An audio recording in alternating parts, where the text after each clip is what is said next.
Benvidos ao debate. A nosa análise de hoxe mergúllase nunha das tensións máis perdurables do pensamento relixioso, a través dunha serie de textos bíblicos e comentarios que exploran a complexa relación entre a lei divina e a liberdade humana. Sí, a pregunta que vai guiar a nosa conversa é a seguinte. A lei, tal como a presentan estes escritos, debe entenderse fundamentalmente como unha guía para a liberdade persoal e a felicidade, ou máis ben como un conxunto de restriccións necesarias, aínda que moi exixentes, para manter a orde moral e social. Exacto. E a miña postura vai ser que a lei é un agasallo, un instrumento divino deseñado para orientar a humanidade cara á súa verdadeira liberdade e realización. Eu, pola miña banda, vou argumentar que, aínda que se presente bause un envoltorio, digamos, liberador, a lei funciona na práctica como un sistema de mandatos e prohibiciones dunha exigencia formidable que busca unha xustiza que trascende a simple observancia externa para regular ata o máis íntimo do ser. Pois ben, a miña tese principal é que a lei non é unha imposición. É máis ben o que o comentario de Marie Noël Tabut que analiza define como un modo de emprego da liberdade. Pensemos un pouco no contexto. Tras a liberación da esclavitude en Exipto, o pobo precisa dunhas pautas para non caer en novas formas de servidume, sexan externas ou internas. A lei é, nese sentido, ese agasallo de Deus. O punto de partida é a liberdade intrínseca do ser humano, como afirma con moita claridade o libro de Ben Sira. Se queres, podes guardar os mandamentos, depende da túa escolla ser fiel. A ver, a lei non anula esta liberdade, senón que a ilumina, ofrecendo un camiño cara a vida. Por eso o Salmo 118 non fala dunha carga, senón dunha fonte de ledicia. Lediciosos os que andan segundo a lei do Señor.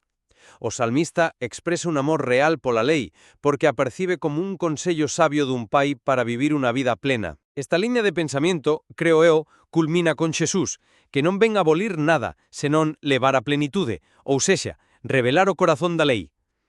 Un camiño de amor que libera o interior da persoa, non só as súas accións. A miña perspectiva, porén, parte dun punto distinto. A linguaxe dos textos é, na súa maior parte, imperativa. Non atopamos suxestións, senón mandamentos, preceptos, decretos. O mesmo salmo que citas contén unha frase que me parece inequívoca. Ti promulgastes preceptos para seren observados enteiramente. A palabra clave aquí é enteiramente. Iso non deixa marxe para unha interpretación laxa.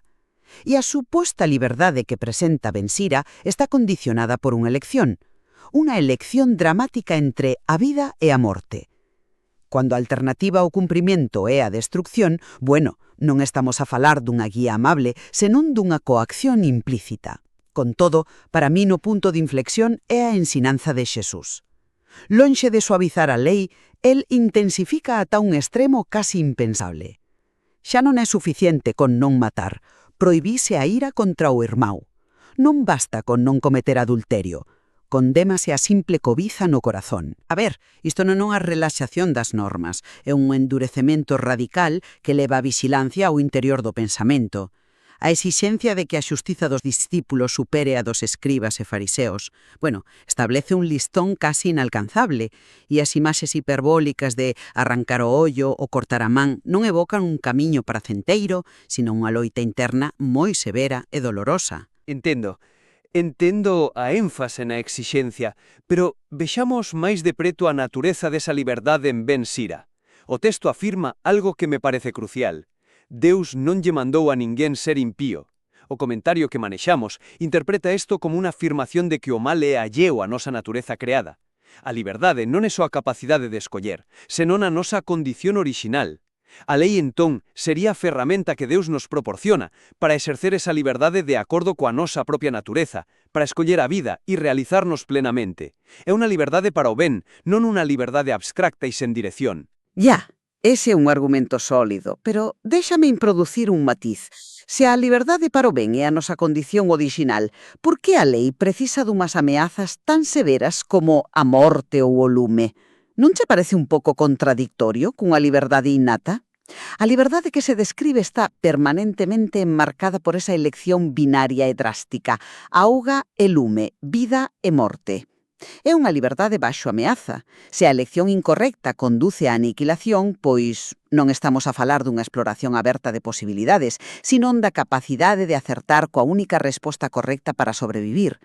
A lei, nese sentido, define os termos desa ameaza. Establece as condicións para non perecer. Paréceme máis a liberdade de quen camiña por un campo minado con un mapa que a liberdade de quen pasea por un prado aberto. Eu enmarcaría o doutro xeito. Esa disyuntiva non é tanto unha ameaza como unha constatación da realidade das nosas accións. Non é que Deus ameace, senón que a lei describe, digamos, as consecuencias naturais de certos actos. É como un manual de instruccións dun aparello complexo. Advirte de que certas accións o estragarán, non por capricho do fabricante, senón porque vai en contra do seu diseño. Por iso insisto en ver a lei máis como un agasallo que como unha carga. O comentario de Tabut subliña que a expresión do agarimo do pai polos seus fillos. E isto vémolo na riqueza do léxico hebreo. Non hai unha sola palabra para lei, senón varias, que reflicten as súas distintas facetas.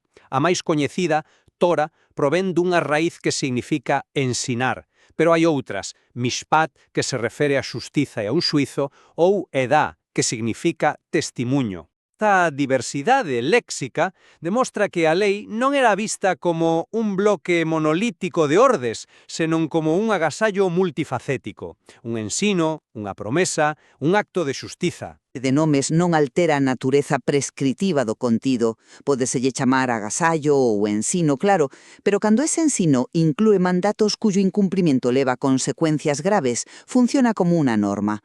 E aquí onde a figura de Xesús volve ser central. A súa insistencia en non saltarse nin un iota ou un trazo da lei reforza a súa natureza inmutable e obligatoria. Non a presenta como unha serie de consellos flexibles. E a plenitude que el trae non é un alivio da carga, senón, como dixen antes, a súa internalización, o que a fai aínda máis pesada. Si antes a lei regulaba a acción, que é observable e limitada, agora regula a intención, que é constante e invisible. O pensamento convértese en obxeto de xuízo. Isto non alixeira a carga para nada, senón que a instala permanentemente no interior do individuo, onde a vixilancia debe ser total e sen descanso. É certo que levar a exixencia ao plano da intención parece a primeira vista unha carga casi infinita. Porén, o propósito non é a vixilancia, senón a sanación da raíz. É como un médico que non se conforma con tratar o síntoma, o acto de matar, senón que busca curar a enfermedade que o causa, a ira no corazón. A radicalización de Xesús é en sí mesma unha liberación. É unha liberación da letra morta da lei, da observancia puramente externa que pode conviver con un corazón cheo de resentimento ou cobiza, para chegar ao seu espírito. Ao prohibir a ira, non engade unha nova regra arbitraria, senón que ataca a semente do asasinato. Ao prohibir a luxuria, ataca a orixe do adulterio. É unha chamada a unha conversión do corazón. E só un corazón convertido pode ser verdadeiramente libre, libre da escravitude e das paixón destructivas. O obxectivo, como di o texto, é ir sempre máis lonxe, no amor. E o amor é a máxima expresión da liberdade. Si, eu volvo a insistir en que esa é unha lectura idealista do que na práctica é unha exixencia sobrehumana. Cando Xesús di non xuredes en absoluto, ou exixe a reconciliación co adversario antes de presentar a ofrenda no altar, non está simplemente a propoñer un ideal, está a dictar mandatos que regulan a vida cotidia dun xeito extremadamente minucioso. Non é só un ideal de amor, é unha nova e máis estricta codificación da conducta e da vida interior. E o fracaso nesta exixencia non é trivial, non se presenta como un simple error pedagóxico. As consecuencias son severas. Fálase de ser reo ante o Sanedrín ou de merecer a xeena de lume. Esta linguaxe de xuicio e castigo non se corresponde coa dunha guía amorosa e paciente. A plenitude que trae Xesús parece na práctica unha radicalización da norma que leva a exixencia a un nivel onde o fracaso é casi inevitable e o castigo extremo. Claro, pero o que descrebes como unha exixencia sobrehumana debe poñerse en contexto. A carta de Paulo aos Corintios, que tamén analizamos, ofrécenos unha clave. A lei interpretada por Xesús é parte da sabedoría de Deus. Unha sabedoría que, aos ollos do mundo, parece loucura. A súa dificultade non nega a súa natureza liberadora, simplemente revela que a verdadeira liberdade non se axusta aos estándares do mundo, que a menudo se basean na vinganza, no egoísmo, na autoafirmación ou na apariencia externa. A lógica dun mundo, a sabeduría dos sabios deste mundo, di que respondas a ofensa con ofensa. A sabeduría de Deus pide perdoar e reconciliarse. É un camiño exixente porque é contracultural, non porque sexa intrínsecamente opresivo. A promesa é que esa sabeduría, aínda que pareza loucura, é a que conduce á vida e á gloria, mentres que a sabeduría do mundo leva á destrucción. Precisamente, xa ao opoñerse de forma tan frontal á sabedoría do mundo, o que fai é establecer un código de conducta alternativo e extraordinariamente rigoroso para unha comunidade específica. O obxectivo non é só a liberdade individual, senón a orde, a pureza e a santidade desa comunidade crente. Para acadar ese obxectivo, impón unas regras que a separan radicalmente do resto da sociedade. Desde esta perspectiva, a función principal da lei, especialmente na súa forma radicalizada por Jesús, é normativa e de identidade grupal. Busca conformar un tipo específico de persoa e de comunidade separada do mundo, con estándares de conducta internos altísimos. Por lo tanto, a súa finalidade primordial é a regulación e a conformación social dun grupo elexido, non necesariamente a promoción da liberdade individual no sentido amplio e moderno que adoitamos darlle ao termo. É a constitución dun pobo santo, e toda constitución, por definición, impón límites e obrigas. Bueno, a miña perspectiva final é que os textos, no seu conxunto, presentan a lei como unha pedagogía divina en progreso. Comeza con normas externas, visibles, necesarias para guiar un pobo nunha etapa histórica concreta, como balizas nun camiño escuro. E culmina coa ensinanza de Xesús, que non elimina as balizas, sino que acende unha luz no interior da persoa para que vexa o camiño por sí mesma. Busca liberar o corazón para que se actúe non por obriga, sino dende o amor, que é a culminación da liberdade.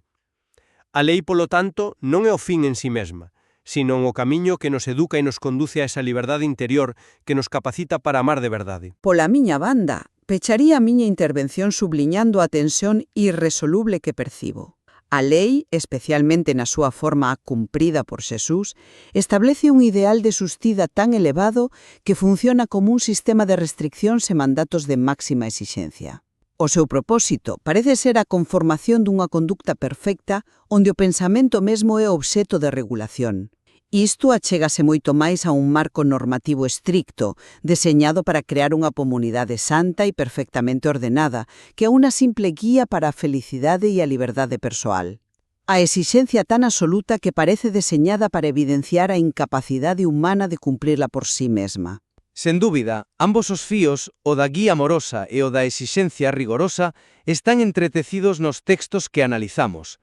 A lei preséntase simultaneamente como un camiño cara á vida e como un estándar de perfección casi inalcanzable. E quizáis sexa precisamente esa natureza paradoxal o que a converte nun tema de reflexión inesgotable. Invítanos a seguir explorando o material para entender como a orde e a liberdade, a graza e a exigencia poden coexistir ou entrar en conflicto neste complexo marco de pensamento.